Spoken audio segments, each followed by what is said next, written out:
প্রতি আমার ভালোবাসা, হ্যাঁ তোমার প্রতি আমার সন্তুষ্টি সবকিছু নির্ভর করে আমার নবী মুহাম্মদ রাসূলুল্লাহ সাল্লাল্লাহু আলাইহি ওয়াসাল্লামের ইত্তেবার উপর। কুল আতিউল্লাহ ওয়া আতিউর রাসূল, যদি কেউ আমি আল্লাহর অনুসরণ অনুকরণ করতে চাও তাহলে ওয়া আতিউর রাসূল, রাসূলের ইতাআত করো, রাসূলের অনুসরণ অনুকরণ করো।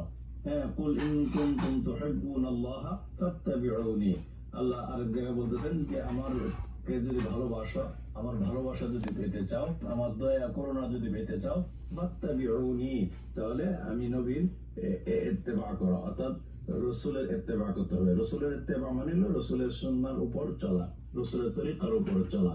ঠিক তেমনি ভাবে আল্লাহ বলেন যে এই যারা রাসূলের অনুসরণ অনুকরণ করবে, পরিপূর্ণভাবে রাসূলের ইতাআত করবে, আল্লাহ বলেন ওয়ায়াগফির লাকুম যুনুবাকুম, আমি তাদের তাদের গুনাহগুলো আমি ইউহিব্বুকুমুল্লাহ, আগে বলেন যে আমি তাদেরকে ভালোবাসি এবং